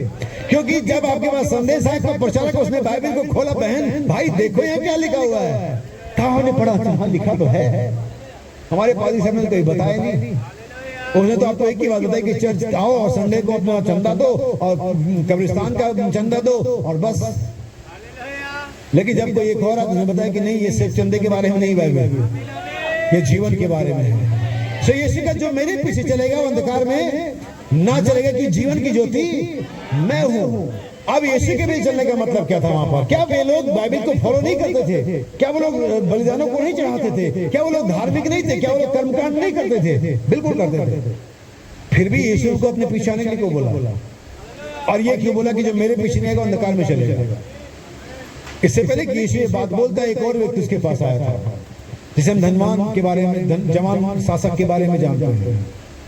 और यीशु के पीछे आया, घुटने टेके, नमस्कार किया और पूछा, हे उत्तम गुरु, अनंत जीवन पाने के लिए मैं क्या करूं? यीशु ने कहा, जो कुछ तेरे पास उसे बेच दे, कंगालों में बांट दे और मेरे पीछे आ। आमीन। लेकिन बाइबल क्या बताती है? धनवान था और वो उदास हुआ। और क्या वो व्यक्ति से इससे पहले कि यीशु अपने पीछे आने के लिए कहता, क्या यीशु ने ये नहीं कहता कि तू वचन को जानता है, आज्ञाओं को जानता है, उन्हें माना कर? और जब ये बात यीशु ने उससे कही, वो बड़ा आश्चर्यचकित हुआ और एक तरह से इस तरह से सरप्राइज हुआ कि कौन सी आज्ञा है? नहीं, उन्हें कौन सी आज्ञा है? क्योंकि वो एक यहूदी था। बाइबल में कहते हैं एक मॉरल क्रिश्चियन था एक तरह से। चर्च जाना उसकी माँ ने, संडे स्कूल जाना उसकी माँ ने बचपन से सिखाया और उसने इस बात को बोला भी। जब उसने यीशु की आज्ञाओं को माना कर, कौन सी आज्ञा है? क्या बाइबल के बाहर भी कुछ है? क्या 10 आज्ञाओं के अलावा भी कुछ है? क्या मूसा के अलावा किसी भी ने कुछ और सिखाया क्या? नहीं, मैं वही बात कर रहा हूँ, पड़ोसी से प्रेम करना, हत्या नहीं करना और ये और वो। तो अगर यही आज्ञा है तो मैं, अगर यही बात है तो बचपन से यानी कि एक व्यक्ति को जिसको यीशु अपने पीछे आने के लिए कह रहा है और आज्ञा माने, वो व्यक्ति ऑलरेडी आज्ञा मान रहा है, फिर भी उसके बाद अनंत जीवन नहीं है। भाई लोग क्या हम वचन को पूरा करते रहेंगे, चर्च में रहेंगे, हम यहाँ नहीं आएंगे तो क्या हमारे पास अनंत जीवन नहीं होगा? बिल्कुल भी नहीं होगा, क्योंकि उस व्यक्ति के पास भी नहीं था जो आज्ञाओं को मानता था, और वही ईमानदार व्यक्ति था। वही एक ऐसा था जिसको मुड़कर के यीशु ने प्रेम भी किया। बाकियों को तो ऐसे लड़ाते रहता था, लेकिन ये वास्तव में आज्ञा मानता था और ईमानदार भी था। जो करता था ईमानदारी से करता था, लेकिन फिर भी इसके पास अनंत जीवन। लोग कहते हैं अगर हम नबी को नहीं मानेंगे तो क्या हमें अनंत जीवन नहीं मिलेगा? हम बपतिस्मा तो ले चुके हैं, हम चर्च तो जाते हैं, हम जो बाइबल कहते हो करते हैं, तो क्या भाई फिर भी हमें अनंत जीवन नहीं मिलेगा? जी नहीं श्रीमान, बाइबल को पढ़ लेना ध्यान से। उस व्यक्ति को उस समय के संदेश प्रकट वचन के साथ चलना जरूरी था। यीशु ने उससे कहा मेरे पीछे। यीशु ने यूहन्ना 8:12 में कहा जो कोई मेरे पीछे चलेगा। अब यीशु कौन था? वो धनवान बाकी फरीसी किसके पीछे चले थे? क्या वो वचन के पीछे नहीं चले थे? चल रहे थे सर। वो धनवान वचन के पीछे चल रहा था, ये फरीसी शास्त्री वचन के पीछे चल रहे थे, लेकिन यीशु समय का संदेश था। यीशु रिवील वर्ड था, यीशु मैनिफेस्ट वर्ड था, यीशु लिविंग वर्ड था। आपको प्रकट वचन के साथ, प्रमाणित वचन के साथ और जीवित वचन के साथ चलना है, पुराने चीजों के पीछे नहीं चलना है। और ये जीवित वचन का कोई नया वचन नहीं, वही जो लिखा है। फरीसी पुराने वचन के साथ चल रहे थे, लेकिन चेले जीवित वचन के साथ चल रहे थे, प्रकट वचन के साथ चल रहे थे, मैनिफेस्ट वचन के साथ चल रहे थे। यही फर्क उनमें और हम में है। मैं आपके लिए कुछ और कोड पढ़ूंगा। यहाँ एक मनुष्य जो उजियाला कर सकता है, पेज नंबर 20, 3-4 कोड है जो मैं इसमें पढ़ूंगा आपके लिए। पेज नंबर 20, सभी जीवन सिर्फ परमेश्वर के वचन के द्वारा जो प्रकट किया गया आता है। जीवन तो केवल परमेश्वर के वचन के द्वारा जो प्रकट किया जाता है आता है। जब तक इस पुस्तक में इसी प्रकार से इस पर अभी भी प्रश्न किया जा सकता है, लेकिन जब इसे साक्षात प्रकट किया जाता है तो आप उस उत्पन्न वस्तु को देखें जिसके प्रकट होने के लिए बोला गया था। तब यही वह वचन उजियाला होता है। तब वही वचन उजियाला होता क्या जिसको बोला गया और जब वो प्रकट होता है। अभी आप समझ नहीं पा रहे, मुझे लोग समझ नहीं, कोशिश करता हूं, परमेश्वर मेरी सहायता करे। प्रकट वचन ही क्या है? उजियाला है। हमें परमेश्वर के वचन में कैसे स्त्रियां होंगी, कैसे पुरुष होंगे, कैसे बच्चे होंगे, कैसी पत्नियां होंगी, आने वाले भविष्य के दिनों में लिखा हुआ है। और आज इस समाज में जाइए, आप बाहर जाइए, आप टेलीविजन को खोलिए, आप देखिए कि वो सब मिल जाएंगे जैसा कि वचन में लिखा हुआ। और ऐसे आपको कुछ लोग वो भी मिलेंगे जैसा कि वचन में लिखा हुआ है। तो जब वो व्यक्ति आपको मिल जाता है जो वचन में लिखा हुआ, वही जीवन जीता है जो वचन में लिखा हुआ है। यीशु ने उनसे कहा पवित्र शास्त्र में तुम क्या ढूंढते हो? तुम सोचते हो कि तुम्हें उसमें जीवन मिलता है। नहीं, आप इस पन्नों में जीवन नहीं ढूंढ पाएंगे। लेकिन जब ये पन्नों में लिखी हुई बात, इन कागजों पर लिखी हुई बात किसी जीवन में अवतरित होती है, तब वो व्यक्ति उस समय का साक्षात प्रकट उजियाला होता है। यही तो भाई बहन कह रहे, नूह अपने समय का उजियाला था, मूसा अपने समय का उजियाला था, दाऊद अपने समय का उजियाला था, यूहन्ना अपने समय का उजियाला था, यीशु मसीह स्वयं उजियाला था। लेकिन अब जो वचन में लिखा हुआ है कि कलीसिया होगी, अगर वो कलीसिया पर है, वैसे जीवन जी रहे, तो वो इस समय का उजियाला है। और संसार में अगर किसी को उजियाला चाहिए तो उसके पास आना पड़ेगा। राजा तेरे पास प्रताप के लिए आएंगे। हालेलुया। लोगों को यीशु के पास जाना पड़ेगा, क्योंकि वही तो उजियाला है। बाइबल हम कहते हैं। तो फिर आप उस उत्पन्न वस्तु को देखते हैं जिसके प्रकट होने के लिए बोला गया था। तब वही वचन का उजियाला है। समझे? यही वो है जो घटित करता है। वचन ने ऐसा ही कहा था। थोड़ा सा आगे बढ़ते, पेज नंबर 21 और पैराग्राफ नंबर 78। आत्मिक जीवन, अनंत जीवन तो सिर्फ परमेश्वर के बोले हुए वचन के द्वारा ही आता है। उसी में उजियाला है और उसमें कोई अंधकार नहीं। बाइबल यूहन्ना की पत्री में कहती परमेश्वर ज्योति है, उसमें कुछ अंधकार नहीं है। और आगे नबी कहता है परमेश्वर का वचन तो सिर्फ बाइबल के माध्यम से ही आता है। परमेश्वर की बाइबल परमेश्वर के पुत्र का छपा हुआ प्रारूप है, क्योंकि बाइबल कहती है कि यह यीशु मसीह का प्रकाशन है और खुद परमेश्वर ही है जो स्वयं अपने को यीशु मसीह के द्वारा प्रकट कर रहा है और मसीह वचन है। और सिर्फ इसी बात की आवश्यकता होती है कि परमेश्वर का उजियाला वचन पर चमके ताकि उसकी पहचान कराए, ताकि यह साबित करे कि परमेश्वर अभी भी अनंत जीवन को बोलता है। वह स्वाभाविक उजियाला स्वाभाविक जीवन लेकर के आता है। स्वाभाविक उजियाला स्वाभाविक जीवन को लेकर के आता है। जीवन उजियाले के द्वारा ही आता है, साक्षात प्रकट हुए वचन के द्वारा ही आता है, या उस वचन के द्वारा आता है जो देहधारी हुआ। तब ये सारी प्रतिज्ञा जो बाइबल में दी हैं यीशु मसीह में साक्षात प्रकट हुई तो हमारे मध्य में देहधारी हुआ। परमेश्वर हमेशा ही मनुष्य में होकर के काम करता है। इंसान यानी मनुष्य परमेश्वर का कार्य करता है। कौन सा मनुष्य? जो समय के उजियाले को लेकर चल रहा है। क्या आप वो मनुष्य होना चाहते हैं जिसके द्वारा परमेश्वर कार्य कर सके? हालेलुया। मैं देखना चाहूंगा कितने मनुष्य यहाँ पर हैं जिसमें परमेश्वर कार्य कर सके। Page number 45 paragraph number 156। हम किसी दूसरे युग में हैं, क्यों वे इसे ग्रहण नहीं करेंगे? क्यों वो इसे देख नहीं पाएंगे? गेहूं पका हुआ है, यही इस दिन के लिए प्रतिज्ञा किया हुआ वचन है। क्यों वे इसे नहीं देखेंगे? क्योंकि वे तो लूथन रूपी आभासी उजियाले की चकाचौंध में, वेस्ली रूपी आभासी उजियाले की चकाचौंध में, बैप्टिस्ट रूपी आभासी उजियाले की चकाचौंध में, पेंटेकोस्टल रूपी आभासी उजियाले की चकाचौंध में रह रहे हैं। वे तो किसी दूसरे प्रकाश के आभासी उजियाले की चकाचौंध में रह रहे हैं। यही कारण है कि संपूर्ण वचन के प्रमाणित होने के सच्चे उजियाले को ग्रहण नहीं कर सकते। जैसा कि परमेश्वर इसकी प्रतिज्ञा की थी, वे 7 मोहरें हैं जहां संपूर्ण भेद का खुलासा हुआ है। उसका तो प्रैक्टिकल होना ही था और बताया गया कि उन भेदों को उस प्रकार क्यों रखा गया, क्यों उसका इस प्रकार खुलासा हुआ। और फिर जब प्रकट होती हैं तो वे इससे और भी अधिक दूर चले जाते हैं जितना कि वो पहले थे। इसका मतलब है कि क्या 7 मोहरों का खुलासा परमेश्वर के उस महान उजियाले को लेकर क्या था? आप 7 मोहरों के प्रकाशन में ही सारे भेदों को खुलते हुए देखते हैं। जब तक कि 7 मोहरें नहीं खुलती हैं सारा वचन नहीं खुलता है। 7 मोहरों का खुलना ही संपूर्ण वचन का खुलना यानी प्रकाश में लाया जाना था। हालेलुया। इन चीजों को समझने के लिए आपको बाइबल की आयत पढ़नी पड़ेगी और मैं चाहूंगा कि आप इसे पढ़ें।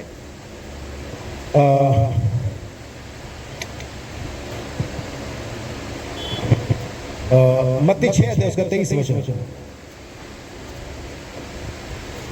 मत्ती 6 अध्याय उसका 23 वचन। और देखिए कि बाइबल क्या कहती है। परंतु यदि तेरी आंख बुरी हो, अच्छा ये हमने साथ सवेरे पढ़ा था। आप इसके 4थे अध्याय को पढ़ें और इसकी वचन को बताता हूँ। 24 16 4 की 16 4 की 16। जो लोग अंधकार में बैठे थे, जो लोग अंधकार में बैठे थे उन्होंने बड़ी ज्योति देखी। देखिए इसी के बारे में मैंने सुबह बात करी थी और फिर से बताता हूँ। और वो ज्योति यीशु मसीह था और उनके जीवन में जो अंधकार में बैठे थे, जो अंधकार की छाया में थे, जो अंधकार के वश में थे, यीशु ने वहां से उनको निकाला। किसके द्वारा निकाला? समय के संदेश के द्वारा उनको वहां से निकाला और समय के संदेश ने ही आपको निकाला। आमीन। क्योंकि समय का संदेश ही उस समय के लोगों का छुटकारा करता जो अपने समय पाए जाते थे। इसीलिए यीशु ने अपने दिनों में, अपने युग में जब भी लोगों को पाया तो मेरे पीछे आओ। और वही यीशु मसीह आज भी कहता है, समय के संदेश के पीछे चलो। देखिए बाइबल में संदेश में क्या कहते हैं। Page number 79 paragraph number 268 Bible में कहते हैं, वही ज्योति है, वही सत्य है, वही उजियाला है और उसमें कोई अंधकार नहीं। जब वो अंदर आता है तो अंधकार छिन्न भिन्न हो जाता है, क्योंकि वो वचन है और वचन ही उजियाला है। यह सत्य है क्योंकि उसने बोला और कहा उजियाला हो और यह वचन ही था जो उजियाला बना। जब भी वो इसे बोलता है प्रत्येक बार वही उस युग के लिए उजियाला होता है। आप देखिए किसी आभासी उजियाले की चकाचौंध में नहीं, मगर लोग आभासी उजियाले की चकाचौंध में जी रहे हैं। इसी संदेश में वर्णन कहते हैं कलीसिया की कलीसिया में सबसे बड़ी जो डकैती पड़ी वो आभासी उजियाले के रूप से पड़ी, नकली उजियाला।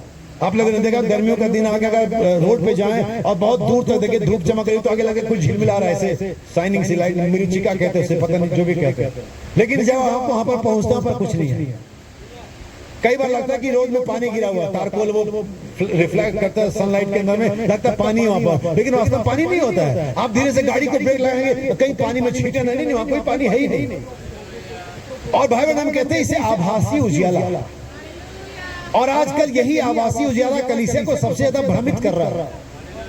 लेकिन परमेश्वर का नबी कहता है आपको किसी आभासी उजियाले की जरूरत नहीं है, जबकि सारा आसमान असली उजियाले से भरा हुआ है। पवित्र आत्मा संदेश में कहते हैं लूथर किसी और उजियाले में था, वेस्ली किसी और उजियाले में था, पेंटिकोस्टल दूसरे उजियाले में थे, हम किसी और उजियाले में। अगर कोई अगली पीढ़ी आएगी तो इससे भी अधिक उजियाले में चलेगी। क्या मैं उस अगली पीढ़ी से बात कर रहा हूं जो सबसे हायर कंडीशन के लाइट में है, जबकि सारी 7 लाइटें जल रही है, सारा उजियाला प्रकाशित हो रहा है, संपूर्ण वचन खोला गया है। और जो लोग संपूर्ण वचन के उजियाले में चल रहे हैं वही तो दुल्हन है। हम किसी 1, 2, 3 उजियाले में नहीं चलना, बल्कि सारी लाइट्स ऑन हो चुकी है। सारा परमेश्वर का सामर्थ्य, सारा परमेश्वर का वेद, सारी परमेश्वर की योजना हमारे नबी की तरह उजागर की गई है। इसलिए यीशु का जो कोई मेरे पीछे आएगा वो अंधकार में, कौन है यीशु? समय का संदेश।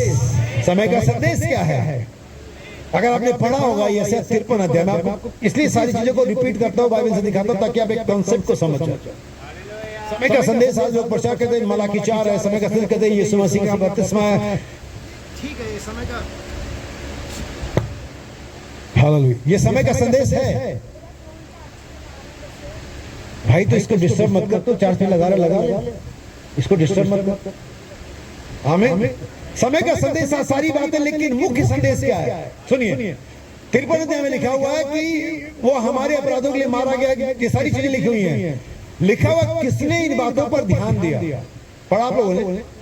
भाई पढ़िए, मुझे लगता है चर्च ने पढ़ा। कितने लोगों ने बाइबल पढ़ी है पूरी? जरा पूरी बाइबल ने पढ़ी, जरा हाथ भाई।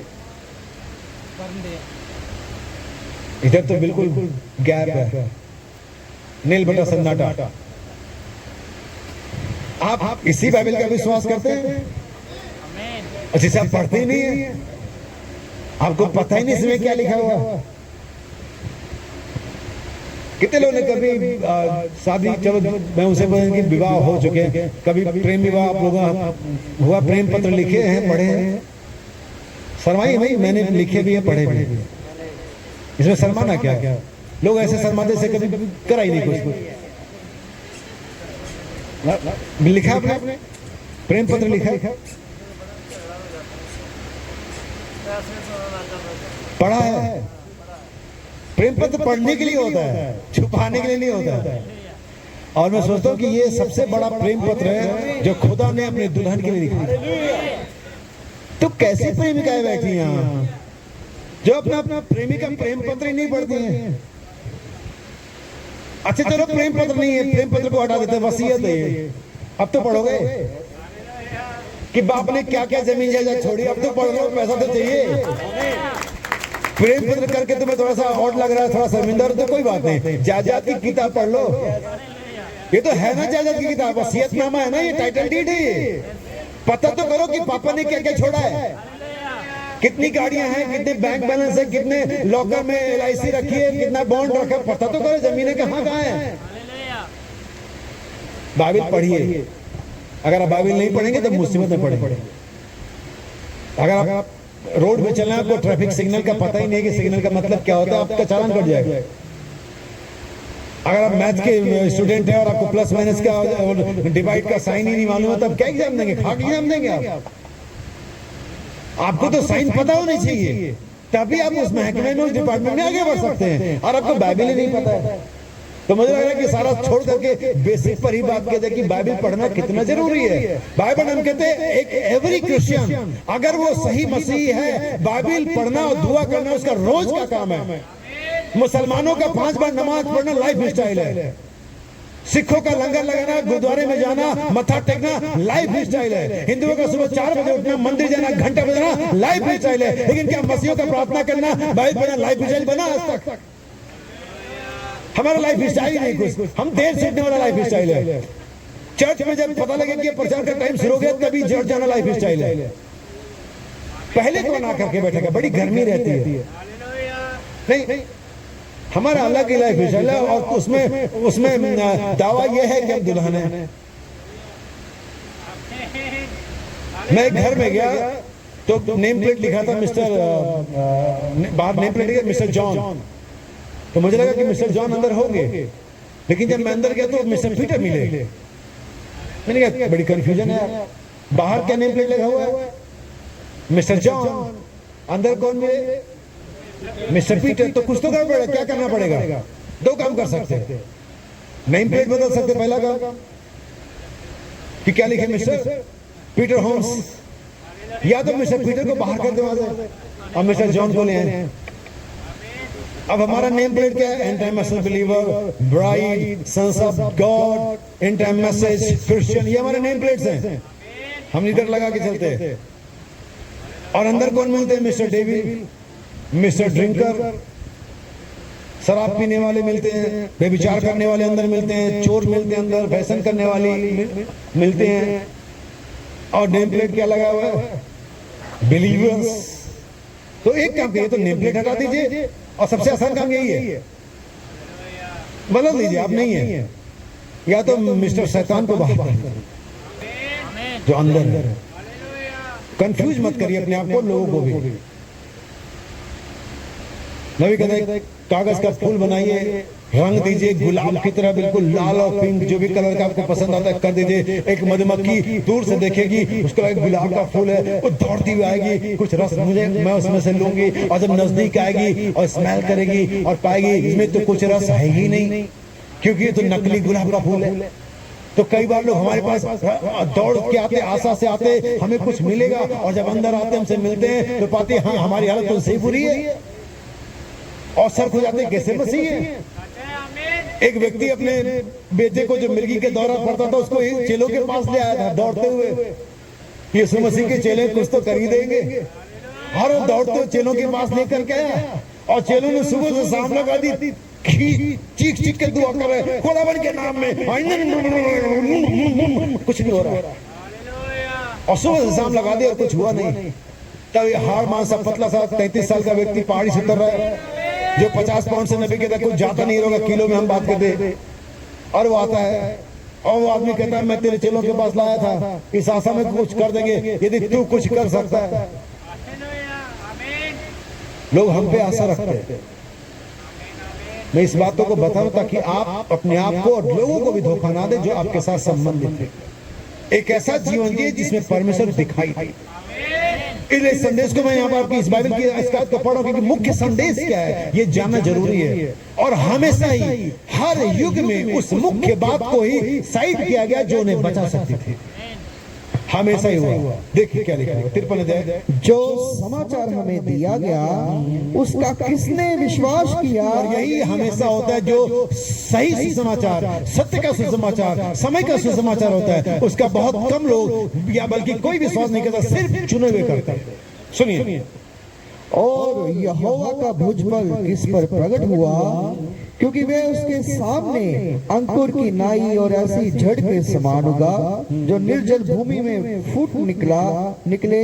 उसकी ना तो कुछ सुंदरता थी कि हम उसको देखते, और ना उसका रूप ही हमें ऐसा दिखाई पड़ा। समय बता देता हूँ, 8वीं आयत से पढ़िए, ध्यान सुनिएगा, घर में आप इस पूरे चैप्टर को पढ़िए। अत्याचार करके और दोष लगाकर वे इसे ले गए। उस समय के लोगों में से किसने इस पर ध्यान दिया? उस समय के लोगों में से किसने इस पर ध्यान दिया कि वे जीवितों के बीच में से उठा लिया गया, मेरे ही लोगों के अपराधों के कारण उस पर मार पड़ी। देखिए ये ऐसा 53 किसके बारे में लिखा हुआ है? मैं कहीं एक लेख पढ़ा था, यहूदी जो स्कॉलर्स हैं, जो बड़े बड़े के स्कॉलर्स रहे, वो लोगों की बड़ी ये मतलब साजिश थी, या वो करना चाहते हैं कि बाइबल के पुराने नियम से ऐसा 53 को हटा दें, ताकि लोगों को मसीहा के बारे में जानकारी ना मिले, ताकि वो लोग यीशु मसीह को मसीहा के शक्ल में पहचान ना सके बाकी लोग, क्योंकि आयत ये चैप्टर पूरी तरह से यीशु मसीह पर लागू होती है हमें। और ये व्यक्ति जिसके बारे में ऐसा 53 लिखा है, ये संसार का इतिहास में पहले सबसे मुख्य व्यक्ति है। ये वो व्यक्ति जिसको परमेश्वर ने जगत के पापों के लिए दे भेजा, जो हमारे और हम सब के लिए जो विश्वास करेंगे और करते हैं उनके लिए कुर्बान हुआ। ये इतिहास के अंदर पैदा हुआ सबसे मुख्य व्यक्तियों में से मुख्य व्यक्ति था। लेकिन बाइबल कहती है सबसे मुख्य व्यक्ति के समय के सबसे मुख्य व्यक्ति पर किसने ध्यान दिया? अगर इस सबसे मुख्य व्यक्ति पर जो कभी पैदा हुए, जो आज हो रहे कल होंगे, उन सब में सबसे मुख्य व्यक्ति था, बिना किसी संदेह के था, है भी। लेकिन बाइबल कहती है किसने ध्यान दिया? आज इस समय के अंदर में, जिस युग में हम और आप रह रहे हैं, जिस संदेश में हम और आप रह रहे हैं, सबसे मुख्य संदेश क्या है? हम जब आए थे, हम इस संदेश में आए थे, तो हमें जब बुलाया गया, हमें क्या बताया गया और हमने किस पर विश्वास किया? रैप्चर सबसे मुख्य बात थी। हालांकि कुछ चर्च में तो 25 साल पहले उसका एक उन्होंने रिहर्सल भी कर लिया कि आज रैप्चर होगा। तो यानी कि हमारे बुलाए जाने का सबसे मुख्य घटना क्या थी, या जिस पर हमारे रैप्चर उठाए जाना, और आज इसके बारे में कलीसिया में प्रचार नहीं होता है। रैप्चर कब और कैसे और किस तरीके से होगा, इसके बारे में प्रचार नहीं होता। यही मुख्य संदेश था, और इसी मुख्य संदेश को आज कलीसियाओं में से प्रचारकों ने बाहर कर दिया हुआ, ठुकरा दिया हुआ है गर्जनाओं के संदेश को, क्योंकि गर्जनाएं रैप्चर से संबंधित है। लेकिन इस मुख्य संदेश को आज और उस कलीसियाओं में से तिरस्कृत कर दिया गया, जैसे हमारे प्रभु यीशु मसीह को कर दिया गया। यही मुख्य संदेश है, यही मुख्य उजियाला है, यही प्रकाशित महान ज्योति है, यही समय का संदेश है। और प्रकट वचन ही समय का क्या है? संदेश। और जो प्रकट वचन में चलेगा या समय के संदेश में चलेगा, वही उजियाले में चलेगा, या वही उजियाले में चल रहा है। और समय का संदेश क्या है? यीशु आएगा और हमें लेकर के जाएगा। समय का संदेश क्या है? हमारी देह बदल जाएगी। समय का संदेश क्या? अंतिम तो नहीं फूंकते ही हम बदल जाएंगे। यही तो समय का संदेश है। याद रखें सारी ज्योतियों के बारे में। यूहन्ना वो ज्योति था, पौलुस वो ज्योति था। इन 7 युगों में 7 दूत परमेश्वर के 7 ज्योतियां थी। शाम के समय उजियाला होगा। अब मैं आपके लिए कोट करता हूं। ये संदेश है प्रकाशित वाक्य 4 अध्याय 24 प्राचीन जो संदेश आप पढ़ते, पैराग्राफ नंबर 154। बस लास्ट कोड है जो मैं आपके लिए पढ़ूंगा। उसने कहा, जब उसने उन जीवित प्राणियों को उनकी कमर के ऊपर देखा, जो उसकी उपस्थिति में खड़ा था, उसकी कमर के ऊपर की ओर आग किनाई था। उसकी कमर से नीचे एक प्रकाश था जो प्रकाश से ढका हुआ था। उसके और उसके चारों ओर मेघधनुष के समान बहुत से रंग हैं। क्या ये सही है? मैं चाहता हूं आप याद रखें, परमेश्वर अब भी उन्हीं रंगों में मौजूद है। God still exists in those colors. परमेश्वर अभी भी उन रंगों में मौजूद है। कौन से रंगों में? मेघधनुष के 7 रंगों में। और नबी कहता है, जब वो श्रीमानों के समय संदेश को प्रचार करता है, तब वो कहता है उस चट्टान पर गया और मेरे हाथ में एक कुदाली से एक संबल या जो भी आप उसे एक नुकीली चीज कहते हैं, और भाई जिन्होंने सपना देखा तो उन्हें बताया कि आपने उस संबल से, उस नुकीली चीज से उसके कैप को हटा दिया, और उसके नीचे क्या था? एक व्हाइट ग्रेनाइट स्टोन। कितने लोगों ने पढ़ा है? अब बाइबल नहीं पढ़ा तो मैं संदेश की क्या ही अपेक्षा करूं। आमीन। और उसके नीचे क्या निकल कर गया? एक व्हाइट ग्रेनाइट स्टोन। और भाई ब्रैनम कहते हैं जगत की उत्पत्ति से इस पर प्रकाश नहीं पड़ा। अब बच्चे जानते होंगे कि जो प्रकाश है वही रंगों को निकालता है। प्रिज्म के बारे में अगर आपने पढ़ा हो, किसी कांच के टुकड़े पे एक सही तरीके से रोशनी डालें तो उसके बाहर से 7 रंग निकलते हैं।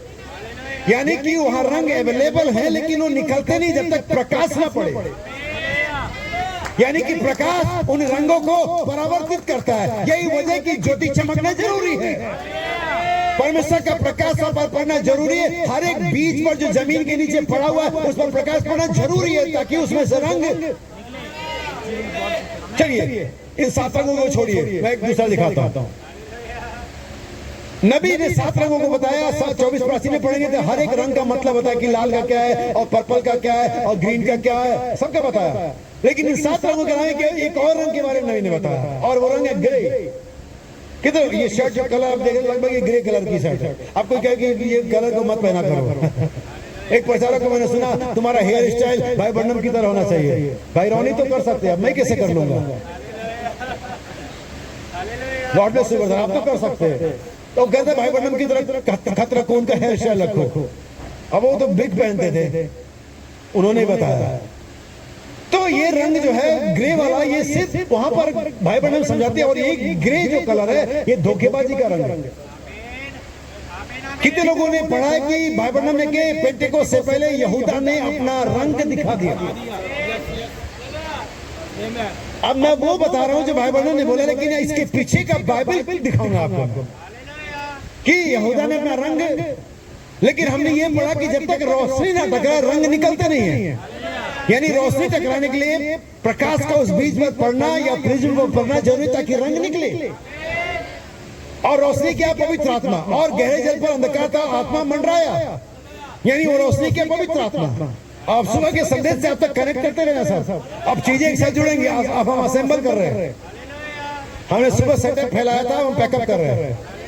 हालेलुया। और बाइबल कहती है जैसे ही शैतान समाया यहूदा में,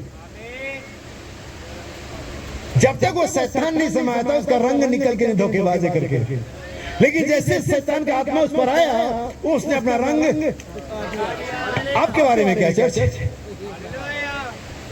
क्या वो रंग आ रहे नहीं? वो रंग यहाँ पर है। आप सब भी परमेश्वर ने अपने चरित्र को, अपने सद्गुणों को, नींव के पत्थर को, उन रंगों को, उस जीवन को जगत के होने से पहले रखा है। और जहां भी परमेश्वर ने रखा है आत्मा ढूंढते हुए आएगा। समय है और आता कि पवित्र आत्मा ढूंढेगा। पवित्र आत्मा ढूंढ रहा है, आज अपनी लाइट को जला रहा है, आपको ढूंढ रहा है कि आप उसके बीच कहां है। उकाब माँ ने 2 अंडे दिए तो उसको प्रॉपर मानता 2 अंडे, एक है उसके पास एक खो गया। उकाब माँ को मालूम है कि वंडा कहीं ना कहीं तो है, लेकिन वो अंडे को तब तक नहीं ढूंढेगी जब तक कि निकलने का समय नहीं आता। क्योंकि मूर्खता नहीं करना चाहती, समय वेस्ट नहीं करना चाहती हो कि अंडों को देख करके समझे कि अंदर उकाब है, मुर्गी है। एक उसको मालूम है कि जब समय प्रयोजन का आएगा, जब अंडे को बच्चे का अंडे में से बाहर निकलने का समय आएगा, तब मैं उसे। नबी कहता श्रीमानो ये समय अगर परमेश्वर के पुत्रों का समय ये नहीं तो मुझे बताओ कब है। यही वो समय जब परमेश्वर के पुत्रों को प्रकट होना है। और जब ये प्रकट होने का समय आता है पवित्र आत्मा ढूंढते हुए आता है और वो पाता है कि आप कहीं और कहीं और कहीं पड़े हुए थे और आपको वहां से निकालता है और गैदर करता है, अपने वचन में रखता है। नबी कहता है एक बीज को पड़ने के लिए जमीन में होना जरूरी है। एक बीज के लिए जमीन किंगडम है। एक बीज के लिए, एक वनस्पतिक बीज के लिए जमीन क्या है? राज्य उसका। उस राज्य से बाहर वो बीज पैदा जिंदा नहीं रह सकता। एक मछली के लिए समुद्र पानी किंगडम है उसका। एक पंछी के लिए आसमान किंगडम है उसका। एक बिलीवर के लिए ये परमेश्वर का वचन उसका किंगडम है। अगर आप इसके बाहर हैं मर जाएंगे। और जाने कितने बाहर मर रहे हैं लेकिन फिर भी राज्य में वापस नहीं आ रहे। हालेलुया। जब पवित्र शैतान का आत्मा यहूदा से कंटिक हुआ तब उसने अपना रंग दिखाया। ऐसे ही तब होगा जब पवित्र आत्मा आपसे टकराएगा। हमें और तब आपके अंदर से 7 रंग क्या होंगे? निकलेंगे।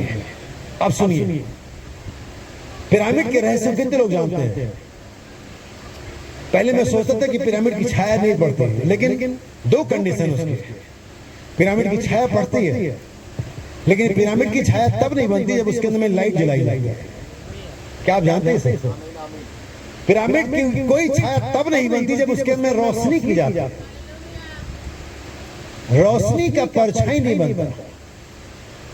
आप एक फ्लेम जलाइए कैंडल का या माचिस का या किसी चीज का, उसकी परछाई नहीं बनती। क्योंकि उस परछाई में, जैसा कि बाइबल यूहन्ना की पत्री में कहती है, और परमेश्वर ज्योति है और उसमें कुछ अंधकार, इसलिए रोशनी की जो परछाई वो नहीं बनती है। और आपकी हमारी, जैसा कि मैंने शुरू बताया कि हमारी परछाई बनती है क्योंकि रोशनी नहीं अंदर, जो कि जीवन है। यीशु का जगत जीवन की ज्योति मैं हूं। I am the light of life. जीवन की ज्योति यीशु का मैं हूं और उसकी कोई परछाई नहीं। इसलिए मृत्यु यीशु को रोक नहीं पाई, उसमें मृत्यु की कोई अंश नहीं था उसके अंदर। और हमें परमेश्वर ने जो जगत में से बुलाया पिरामिड के शक्ल में बुलाया, लेकिन आप जानते हैं अभी तक इस पिरामिड में उजियाला नहीं हुआ है, लेकिन आज शाम इस पिरामिड में उजियाला हो सकता है। और जब एक बार इस पिरामिड में उजियाला हो जाता है, ये 7 सद्गुण अपने जीवन तोड़ते पवित्र आत्मा के अभिषेक के नीचे, मृत्यु एक तरफ चली जाती है।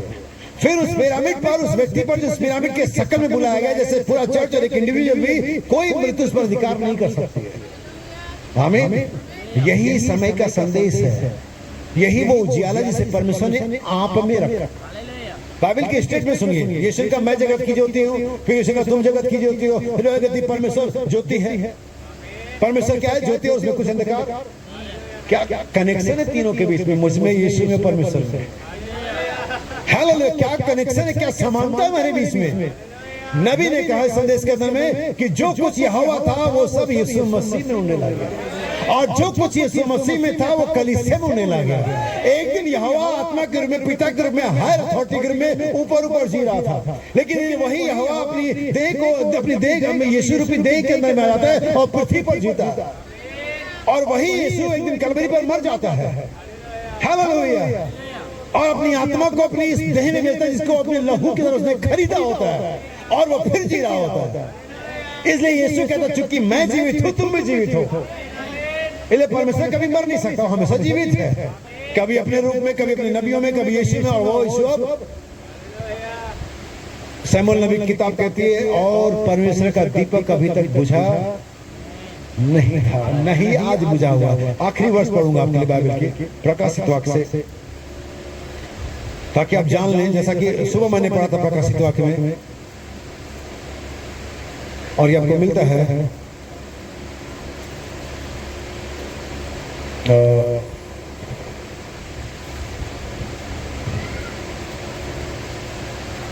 मैंने इसे लिखा हुआ नहीं था इसलिए थोड़ा सा समय लग सकता है।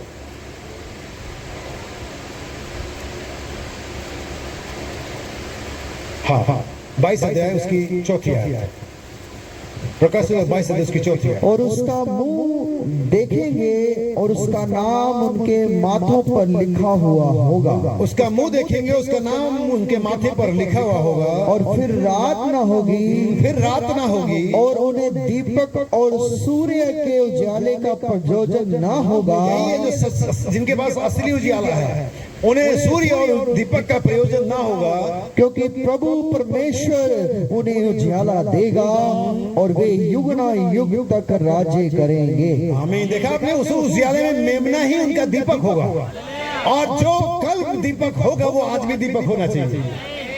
अगर हम कल यीशु के साथ चलने की कल्पना कर रहे हैं, विश्वास है, तो हमें आज यीशु के साथ चलना चाहिए।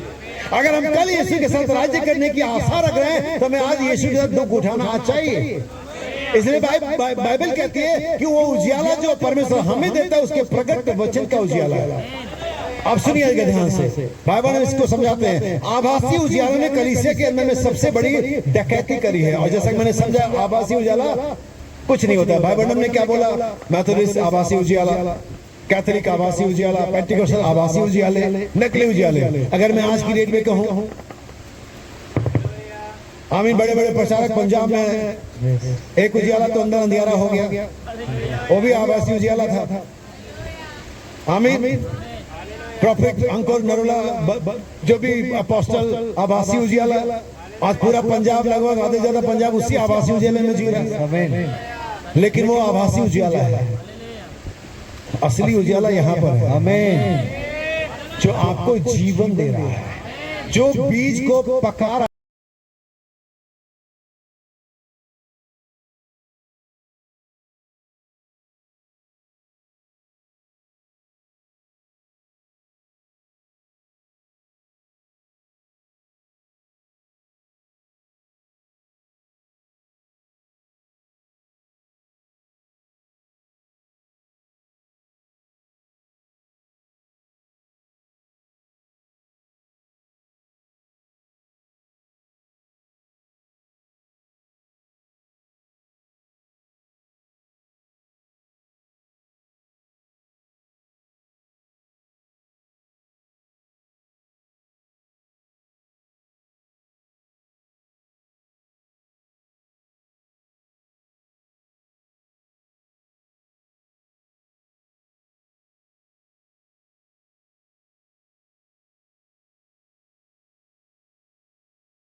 प्रज्वलित करें।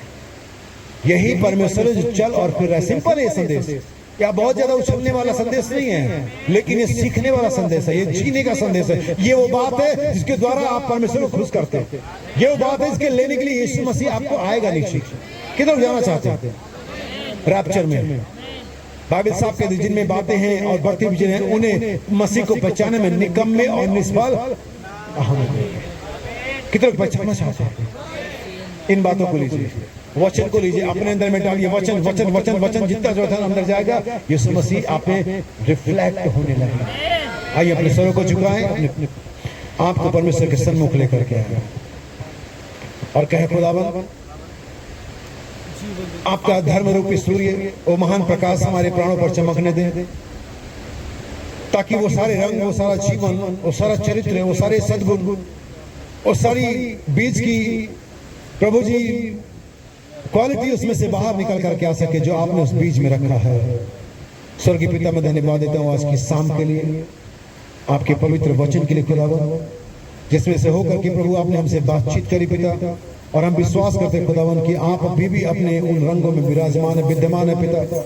होने पाए कि आज ये छोटा झुंड जो यहाँ पर उपस्थित है इस पटियाला शहर में प्रभु, ये छोटी कलीसिया जो दूर पास जगहों से यहाँ पर जमा हुई है पिता, होने पाए कि आज जब यहाँ से जाए पिता तो उन द्यूटों के समान, सातों द्यूटों के समान इनके हृदय प्रज्वलित हो पिता, इनके सारी की सारी प्रभु जी लालसा मसीह की ओर लगी हुई हो पिता, और उस बात के लिए हमेशा कोशिश करें, प्रयास करें पिता कि मसीह का जो दीवट है पिता हमेशा जलता रहे पिता। होने पर पवित्र आत्मा अपने तेल को हमेशा इसमें कायम रखे पिता, ताकि प्रभु के आने के दिन तक वो दीपक जलता रहे। जैसा गीतकार ने कहा कि मेरी बत्ती में तेल दे दे प्रभु तेरे आने के दिन तक के लिए। होने पर छोटा झुंड उस तेल से सराबोर हो, भरा हुआ हो, इसके दीपक जल रहे हो पिता, और यीशु मसीह के आगमन के लिए देख सके और तैयार रह सके। प्रभु जिनके पास तेल था वो चली गई थी खुदावन, होने पाए कि आज छोटा झुंड तेल के साथ तैयार रहे पिता, और यीशु मसीह के आगमन को सचेत रहे पिता, ताकि जब आप आए महान तुरही का सद फूका जाए पिता, ये छोटा झुंड आपके साथ महिमा के साथ बादलों में उठाया जाए। इसके पास्टर को, कलीसिया को, हर एक सेवक को जहाँ पर आए पिता उन्हें आशीष दे पिता, छोटी बच्ची सदगुण को ब्लेस कर पिता, सारी महिमा और सारा दर आपको देते पिता। विनती प्रार्थना मांग लेते हैं प्रभु यीशु मसीह के नाम में, आमीन आमीन।